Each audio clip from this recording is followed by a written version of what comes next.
lowest corporation tax rate in the G7, last week we announced that we would make full expensing permanent. That means you can write off the cost of many capital investments in full. It makes our capital allowances regime one of the most generous in the world, and it was the biggest business tax cut in modern British history. And that's not all. We've got lower capital gains tax rates than France, Germany, Italy, and Japan. Some of the most generous tax reliefs on stock options anywhere in the world, and we're cutting personal taxes to 27 million working people too. But while low taxes are crucial, they're not enough on their own to make this country the best investment destination in the world. We're also creating new ideas and turning those ideas into the most exciting companies of the future. And that's the UK's second competitive advantage, our incredible culture of innovation. Now, the story of the United Kingdom has always been about discovery and invention. Ours is the country of Newton, Faraday, Hodgkin, and Lovelace, of Stephenson's steam engine, Darwin's theory of evolution, and the World Wide Web, invented by Tim Berners-Lee, who I'm delighted is attending here today. And that tradition is still very much alive. With less than 1% of the world's population, we have 3 of the world's top 10 universities, the 3rd highest number of research publications, and the 2nd most Nobel laureates of any nation. And we're turning those ideas into incredible businesses up and down the country, with more tech unicorns than any country, bar the US and China, and more venture capital than France and Germany combined. Not that I'm in any way competitive. But at a moment like this, when the tectonic plates of technology are shifting, not just in AI, but in quantum, synthetic biology, semiconductors, and much more, we cannot be complacent. And that's why we're investing record sums of public capital into research and development. Also cutting taxes for all of you that are investing in R&D, and overhauling our listing rules to make it easier for those innovative, growing companies to raise the capital they need. And outside of the European Union, we're delivering agile regulation that is pro-innovation and pro-growth. So whether it's in financial services or life sciences, agri-tech, or our creative industries, innovation is the golden thread running through the British economy. But in the end, the greatest asset to any economy is its people. And that's the UK's 3rd competitive advantage. Here at home, we're delivering a world-class education system. We've already got one of the most highly qualified workforces in Europe. And just as your businesses are having to adapt to the economy of the future, so our skills policies are evolving too, with our new lifetime skills guarantee, which supports adults to retrain at any stage in their careers, with record funding in vocational training like apprenticeships. But we don't have a monopoly on talent in this country. And we recognize that nearly half of our most innovative companies have an immigrant founder. So if you're an innovator, an entrepreneur, a researcher, you should know that the most competitive visa regime for highly skilled international talent is right here in the UK. And let me just give you one example. Our new high-potential individual visa means that if you're a young person who's graduated from a global top 50 university, you can just come to the UK and stay here with your family for 2 years to just explore, work, study, invent. Nothing like that exists anywhere else in the world. And it tells you everything about our pro-innovation, pro-growth, pro-business philosophy. So that's the opportunity here in the UK, and that's why you should believe me when I say this is the best country in the world to invest and to do business, because of that unique combination of a competitive tax system, our culture of innovation, and our people. Now, I know people look at summits like this and often say that they're just big talking shots, but let me tell you what we have achieved. This summit has galvanized new investments in the UK economy worth a total of £30 billion, over 3 times as much as the first summit that was held just a couple of years ago. That will support tens of thousands of jobs right across the UK It will create new growth and new opportunities. And it is a huge vote of confidence in our country's future. So thank you for choosing to be part of that future. Thank you for everything that you are doing for this country. With your support, we can and we will build an even brighter future for our children and our grandchildren. Thank you and enjoy the day.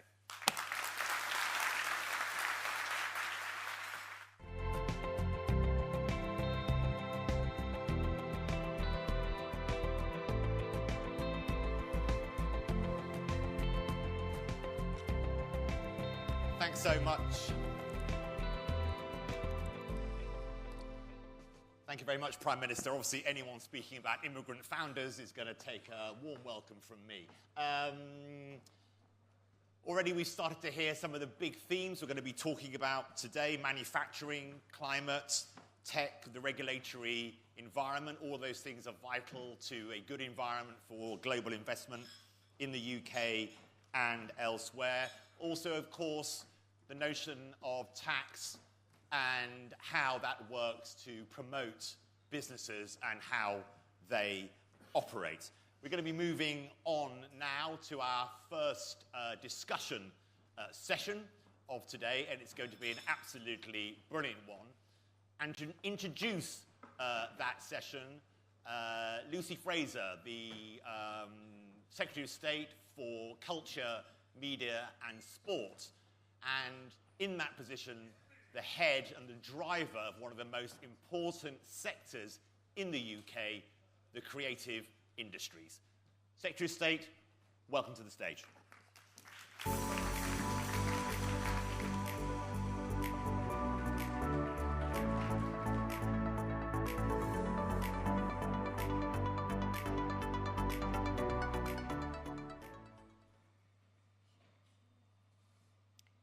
Culture, creativity, talent.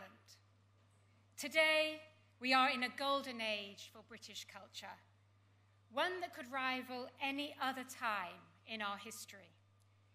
In television, UK programmes are being exported across the world. We've had 74 British Oscar winners since 2010. English football is a language that every country in the world seems to be fluent in, attracting fans from Santiago to Seoul. As the Culture Secretary, I'm proud to have portfolio responsibility for our creative industries, including our film, our TV, gaming, music, and fashion industries. Our companies, our innovators, our creators, our artists are putting a British stamp on every creative industry on the world stage. In this room today, we've got some of the people and businesses who encapsulate our reputation for excellence. Music executive Amanda Ghost, an artist who has co-written songs with Beyoncé. Sir Lucian Grange, CEO of Universal Music, who has pioneered new and innovative business models in the industry, whilst signing global superstars and getting a star himself on the Hollywood Walk of Fame.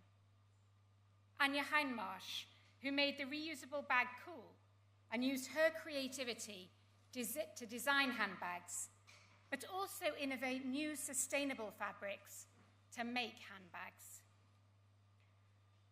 I believe that although we may be too self-deprecating to admit it, the secret ingredient to our thriving creative industries is in large part innate British talent. Brits have always found ways to challenge convention, to push boundaries, to upend the accepted status quo. Mary Quant's invention of the miniskirt, Johnny Ive's design of the iPhone, Andrew Lloyd Webber, who is one of a select group of people to have received Emmy, Grammy, Oscar, and Tony Awards. Today, we export that creative zest all over the world in our music, television, film, theatre, fashion, literature, video games, and others. And here at home, that talent is backed by the government at every opportunity. Consecutive Conservative governments have recognised the potential that exists across our creative industry, and they've recognised the enormous dedication and determination of the businesses and people in these sectors. We've been supporting and stimulating our creative industries with tax reliefs for over a decade.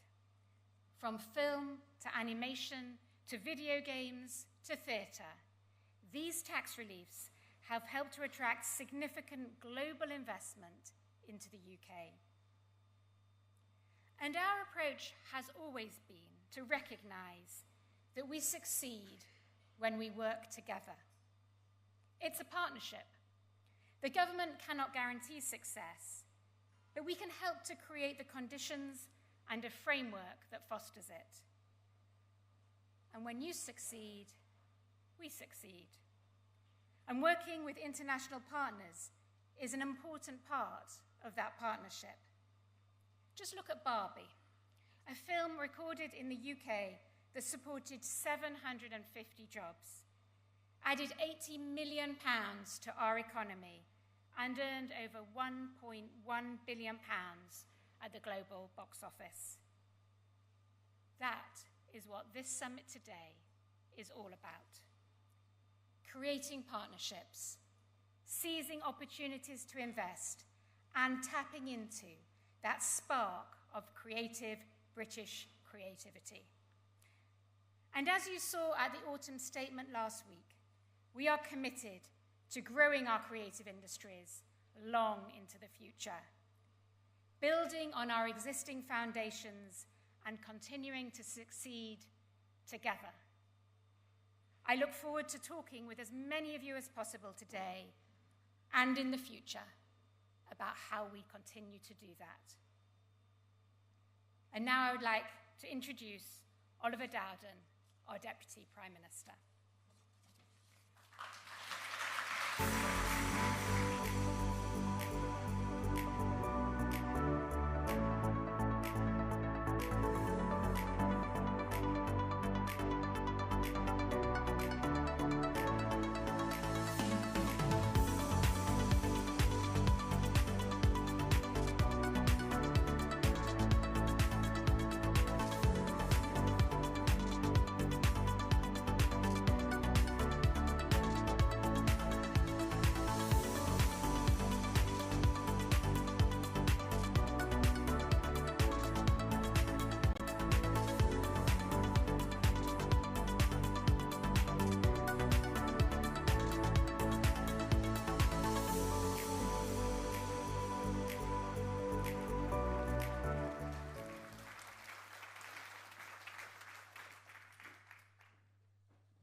Well, thank you, Lucy, for that introduction. In fact, in this room, you've got a bit of a culture club going on because we have the current Culture Secretary. I served as Culture Secretary, and the Chancellor of the Exchequer, who's in the front row, served as Culture Secretary as well. So if you needed any reassurance about our commitment to the creative industries in this country, you can see it in this room today. And our sector, and this sector, could not succeed without the kind of investment that you've seen from the Chancellor and the commitment that you've seen from Lucy Fraser as Culture Secretary. And it's such a huge pleasure for me to play my role in promoting our wonderful creative industries.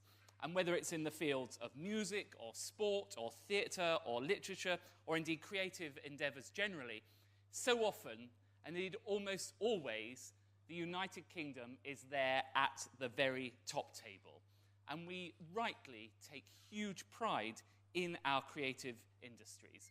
But of course, it's not just the joy of the creative industries, it's that hard economic edge as well. Just a couple of statistics. The UK creative industries contributed over £100 billion in GVA to the economy last year. Or if you take the stats about exports, over £30 billion worth of creative exports last year. but also they're a way of showcasing the UK and the people involved in it being ambassadors for the United Kingdom.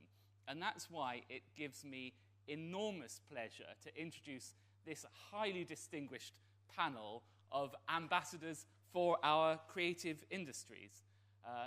Starting, I think, we'll go in the order I have here. Professor Neil Ferguson, we have Thomas Heatherwick, we have Anya Hindmarsh, we have Lord Lloyd Webber, and we have Richard Masters. And between them, please.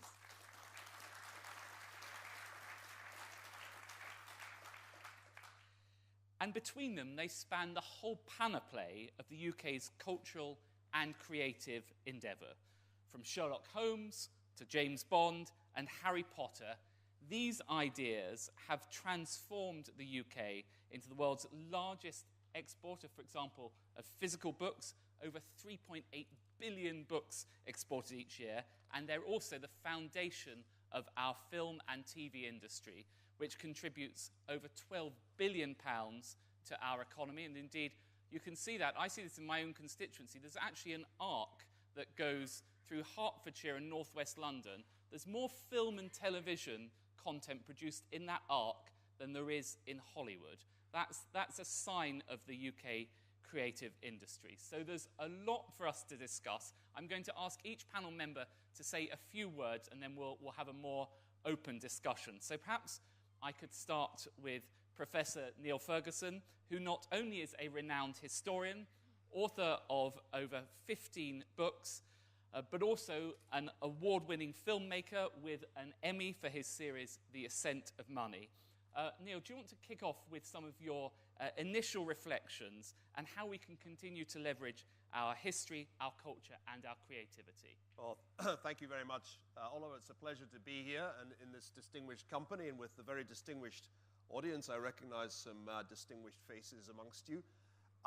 Obviously, it's not the weather, is it, that draws us back to the UK, nor the central heating. I spent most of the last 20 years working in American universities at NYU, at Harvard, and at Stanford. And I think a really striking feature of the landscape, if you look at higher education globally, is that it's dominated by US universities, and the only contenders are the UK universities. You look at all the top 20 rankings, US News and World Report, Times Higher Education, the Chinese rankings. In the top 20, the only non-US universities are Oxford, Cambridge, UCL, Imperial, and I think that strength in higher education is more and more remarkable because the resources of the top UK universities are so much less than Harvard or Stanford have at their disposal. And a really striking thing which has become clear to me in recent years is that some of the pathologies that have arisen at places like Harvard and Yale haven't arisen in the same way in the UK universities. I know there are some Americans here, some friends of mine. We've seen some pretty crazy scenes at the American elite universities in recent weeks. I found them very depressing. You don't really have that going on at the UK universities. They're more meritocratic. There's less of this sense of indoctrination as the purpose of university life. And that's why the universities in the UK are such attractive universities for people from all over the world. You know, Oliver, there's a great debate about the immigration statistics in the country at the moment. 39% of the people who come from outside the EU to the UK are attracted by the universities. They're coming here to study. So I think the UK has an extraordinary thing to boast about, which is that it punches well above its weight in higher education. And I increasingly find the UK universities more attractive than their American counterparts. I'll leave it there. Well, thank you for that. And I think that's a really important contribution. And actually, it's not just in the creative industries. If you look, for example, at artificial intelligence or other sectors, the fact that we have 3 or possibly 4 of the world's top 10 universities in the UK just brings that added dimension in terms of the output from those universities, both the skills and the innovation that flows from them. But it's not just that, it's also, I think, the beauty of this nation, whether you can see in the wonderful architecture of Hampton Court or our rolling hills, our beautiful waterfronts. Creativity and design plays such an important role in the UK's strength in this sector. So I'm very pleased to welcome Thomas Heatherwick, who I think probably embodies that. One of the UK's most prolific designers, a truly global presence whose work can be admired from Tokyo to Shanghai to New York and, of course, here in London. Thomas, could you give us some of your thoughts about how heritage has influenced the designs you've placed around the world? Well, thrilling to be here. I suppose I wanted to talk about two things, but really they both come down to a humanness, really. To me, there's two really powerful things about the UK that I can't really shake off, in that it's amazing to talk about how financially successful something can be and how efficient logistics and all of those sides of things. But these two sides is that really good businesses ultimately are based on ideas. And where do ideas come from? So that's one side. And the other side is humans are driven by emotion, not just numbers. And so we are cultural animals. We love to be in places that stimulate us and connect with us. And we've had a sort of dehumanizing revolution going on around the world in so many cities and towns. And one thing we're so lucky with here is the depth of culture, the depth of history has somehow, almost like the laying up of peat, or the sort of the nutritious layer that I learnt about really most clearly when we were commissioned to build the British Pavilion at the World Expo in Shanghai in 2010. And we were all, at the same moment, all over the planet, different design teams were being given the same brief. You know, show that Bulgaria is a good country to live in, is diverse, show that Australia is, show that the UK is, show that, and every country was saying that they're good for tourism, that they're diverse, that they've got lots of old history, and that they've got good food. Britain was saying it's got good food, which it now does. We were stuck a little bit thinking, well, what's actually a different thing you can say? Because there were going to be 250 pavilions. Everyone had a pitch the size of a football pitch to do their thing. And the British government had given us half the budget of the other Western nations, but had told us, be in the top 5 out of the 250 pavilions. And so we tried to tune in, and we spoke to a friend of the studio who travels constantly and said, what's the thing about Britain? You know, what can we say that might be a fresh thing? Because we can go on about castles and queens again and again, but what's a truer thing that might surprise people? And she said to me, the different thing in the UK is eccentricity. And I remember thinking, we can't say that's why we're doing the British Pavilion, to be eccentric. But that taught me such a lesson. She was just saying, that's that different thing. And when I was little, I thought I wanted to be an inventor. And then I discovered that the word inventing had the word mad next to it. You're a mad inventor. And like Chitty Chitty Bang Bang, if any of you have seen that film. But then actually look at the last 20 years, 25 years. The word invention has rocketed forwards. And invention comes actually from the confidence to question and be curious and look from a different angle. And that, to me, is the phenomenal thing in the UK.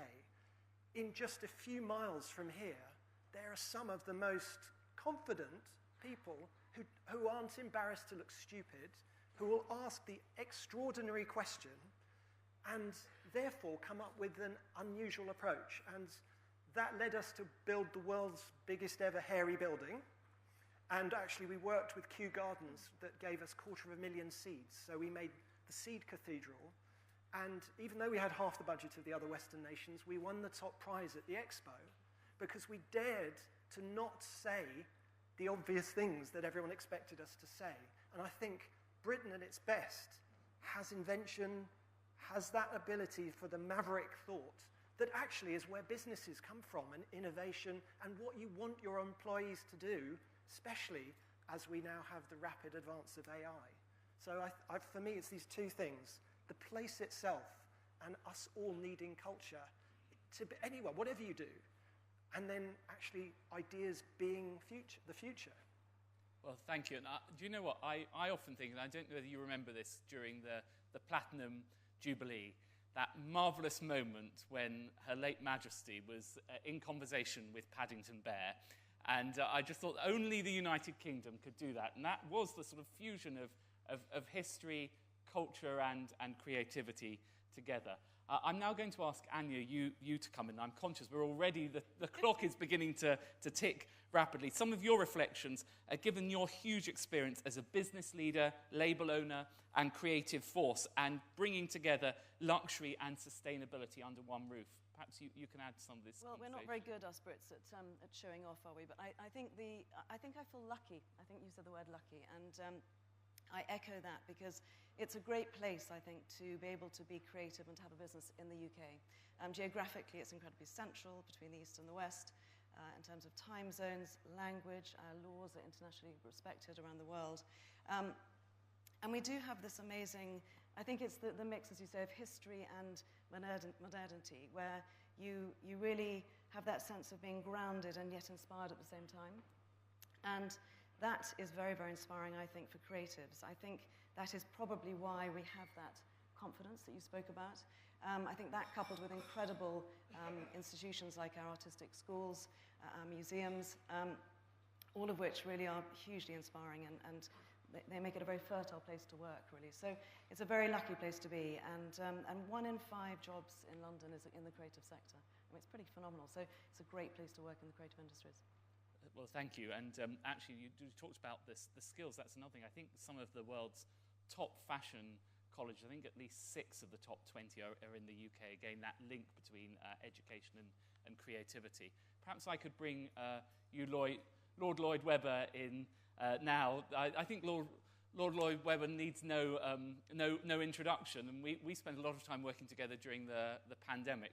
What I would say is remind you that the British government put its money where its mouth was during the pandemic with the £2 billion Cultural Recovery Fund and indeed our commitment to sports as well. So there's been some talk of limited budgets. We were willing to put our money where our mouth was when it was really needed. But over to you, Lord Lloyd Webber. Well, first thing, Oliver, I'm going to ask you a question, because this is always interesting to see. I could ask the Chancellor the question, but I'm going to ask you. The Lion King is one of the most successful movies of all time. Its worldwide current gross is a staggering $970 million. What do you think the gross of The Lion King in the theatre currently is? Well, I should say I've had a bit of advance warning on this because this is a point that Andrew would frequently make to me when I was Culture Secretary. So I'm unlike some of you may go below 900 million. I'm going to go above 900 million and go for about 3 billion. It's $10.2 billion. That gives you some sense of the scale. That is what theatre can do. And that is why...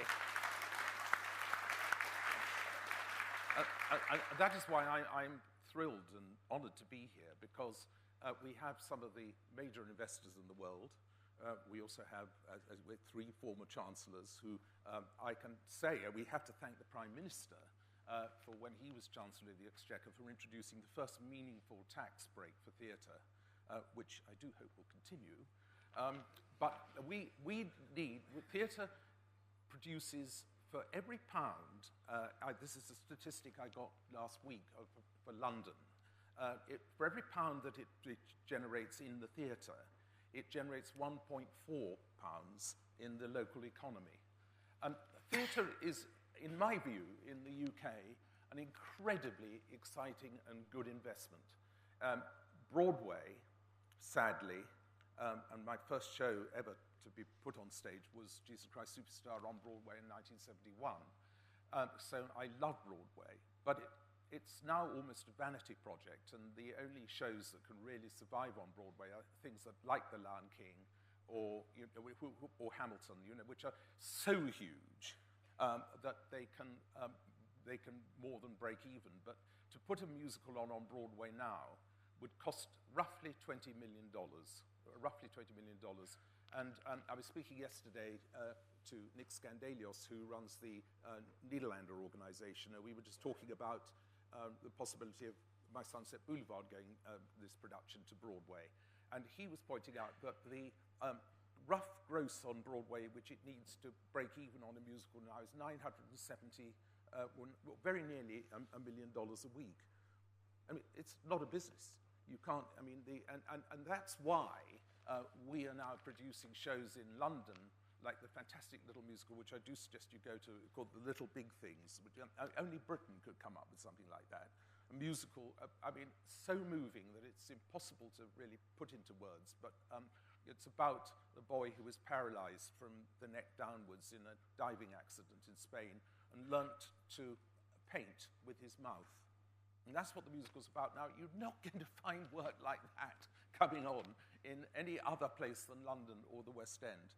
So I passionately ask for two things, that the theatre is supported by government, a little more perhaps than it is at the moment, and I also passionately ask you, if you are thinking of investing, think of Britain first and think of our theatre. Well, thank you, Andrew.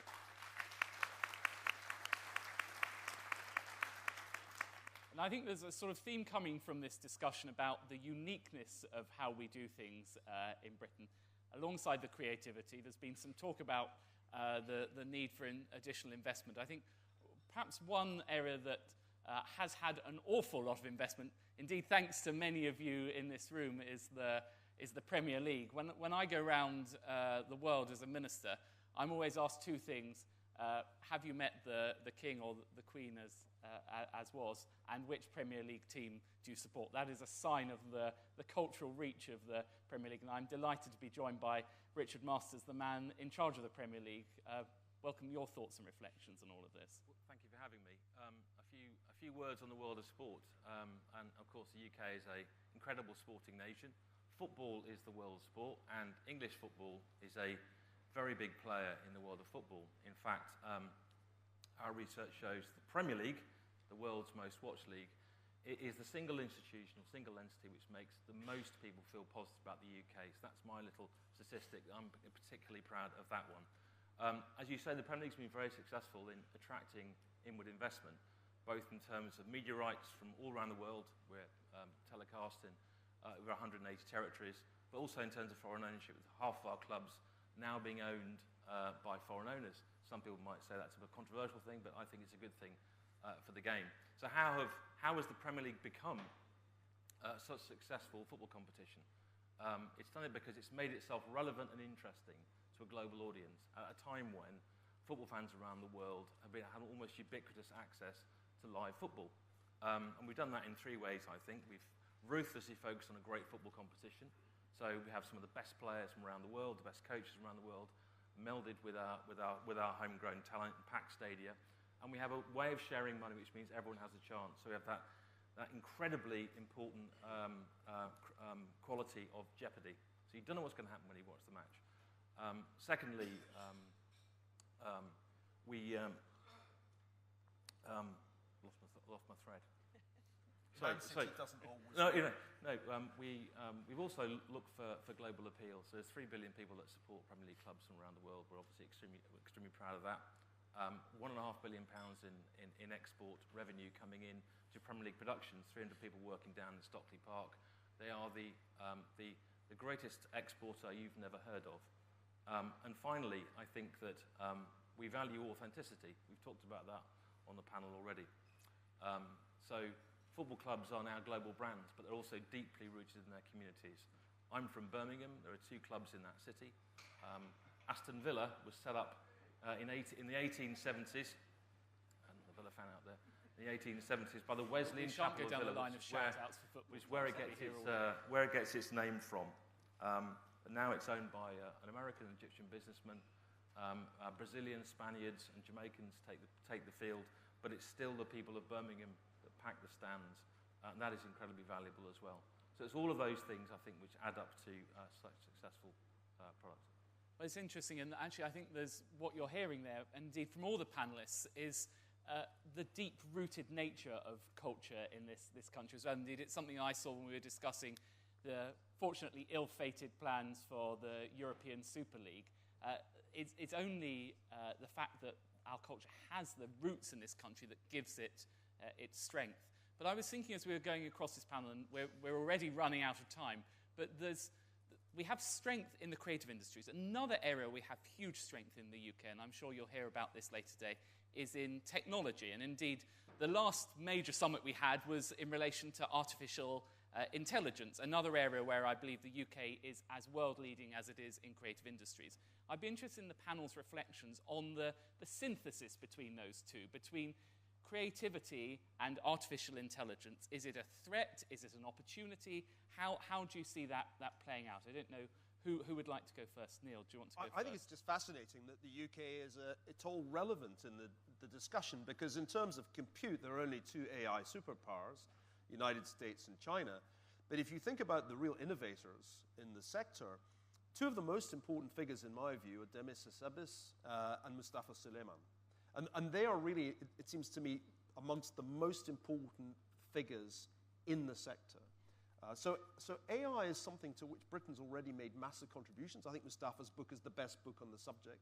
If you haven't read his book, I think you've missed out. And although everybody wants to talk about Sam Altman, I think Demis Hassabis is probably the single most important innovator, the data scientist who really made AI happen. And that's extraordinarily important. It's a little bit like Bletchley Park in World War II.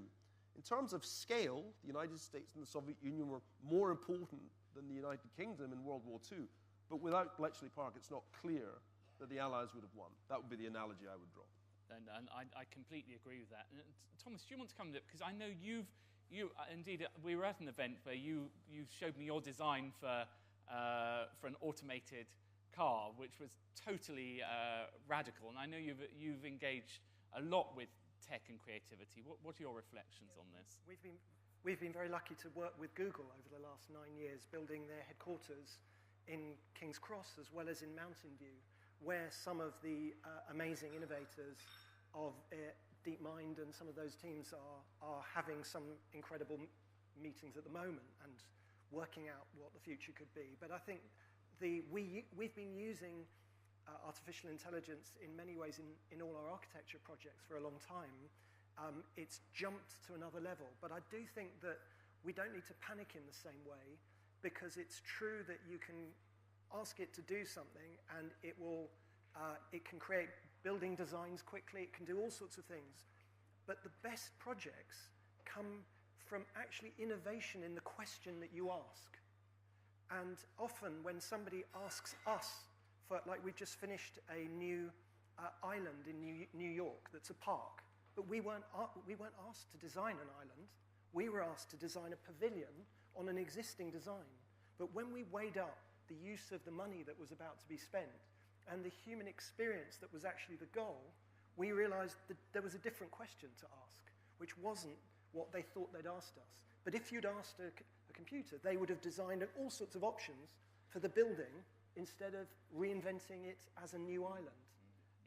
And so I think we just forget that it's the curiosity of asking the right question and stepping strategically right back. It's not just random creativity, it's strategy that leads to actually the best innovation. Thank you. Well, look, I'm conscious we have already run out of time. We could continue this conversation for a very long period of time. I hope that it has stimulated your thoughts. I don't want to keep you waiting for the next session, which is the Prime Minister back again. I don't want to get in trouble with him. So I'm going to have to wrap up the panel now. But please, will you join me in giving your thanks to this brilliant panel of contributors?